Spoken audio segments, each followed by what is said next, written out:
Telugu digital media network లో political కేటగిరీలో number 1 కేవలం 72 గంటల్లో 1,50,00,000 వ్యూస్ పైగా పాపులర్ టీవీ నెట్వర్క్. శివరాత్రి నాడు ఉపవాసం ఉండాలి అని మనం చెప్పుకున్నాం. ఉపవాసం అంటే మన మనస్సును శివునికి దగ్గరగా ఉంచడం అనే ఆ మాటకు అర్థం. శివుడిని మనసుకు దగ్గరగా ఉండటం అంటే శివధ్యానం చేయాలి. అప్పుడు ఏం జరుగుతుంది అంటే అలా జపం చేయగా శివానందం లభిస్తుంది.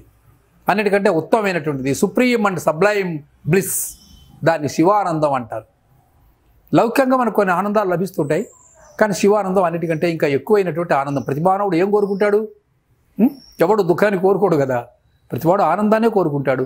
కానీ ఆనందాన్ని కోరుకున్నంత మాత్రం లాభం లేదు. దాన్ని పొందాలి అంటే దానికి ఏదో మార్గం ఉండాలి. అది ఏమిటి?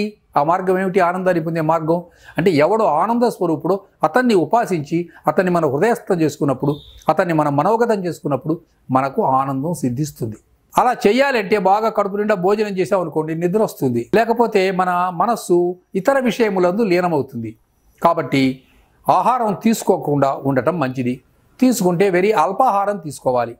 అల్పాహారం అంటే వృద్ధులు, తర్వాత బాగా చిన్న అనారోగ్యంతో ఉన్నవాళ్ళు, పసిపాపలు, వీళ్లకు ఈ నియమాలు వర్తించవు. ఎందుకంటే వాళ్ళు శరీరం తట్టుకోలేదు కాబట్టి. మనం ఏదైనా కూడా యథాశక్తి చేయాలి కదా.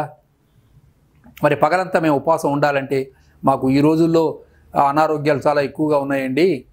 బిఎస్సి అంటారు. బిఎస్సి అంటే తెలుసు కదండి. బిఎస్సి అంటే డిగ్రీ కాదు. బి అంటే బ్లడ్ ప్రెషర్, ఎస్ అంటే షుగర్, సి అంటే ఏమిటి? సి అంటే కొలెస్ట్రాల్.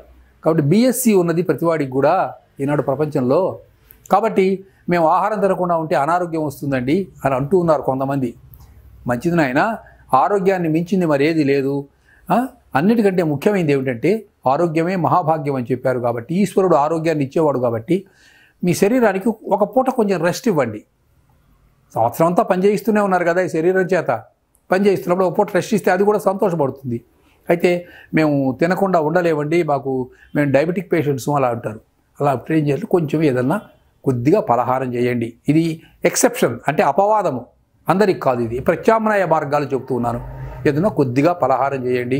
లేకపోతే ఏదన్నా సీజనల్ ఫ్రూట్ అంటారు. సీజనల్ ఫ్రూట్ అంటే మీ ఉన్న పరిసరాలలో దొరికే పండ్లు. ఇప్పుడు ఉదాహరణకి శివరాత్రికి మనకి అంగూరు పళ్ళు దొరుకుతూ ఉంటాయి. అంగూరు పళ్ళు తినవచ్చు. పరిమితంగా అరటిపండు తినాలి, ఎక్కువగా అరటిపళ్ళు తినకూడదు. పరిమితంగా తినాలి. ఏదైనా కూడా అనాస పండు తినొచ్చు. ఏదైనా సరే మీకు శివరాత్రికి లభించే పళ్ళు ఏవైనా ఉంటే ఆ పళ్ళను, ఫలాహారం అంటే అసలు పళ్ళు తినాలని అర్థం. ఫలహారం అంటే ఇంత పెద్ద ఉప్పుడు పిండి చేసుకొని అందులో గోంగూర పచ్చడి కలుపుకొని తింటాం అని అర్థం కాదు. అది భోజనం కంటే ఇంకా హెవీగా ఉంటుంది. ఫలాహారం అంటే పళ్ళు కొద్దిగా తిని, మరీ ఉండలేని వాళ్ళు ఎవరైనా ఉంటే నిమ్మరసం, కొంచెం నిమ్మరసం తాగితే ఆరోగ్యానికి బాగానే ఉంటుంది, ఇబ్బంది ఏమి ఉండదు.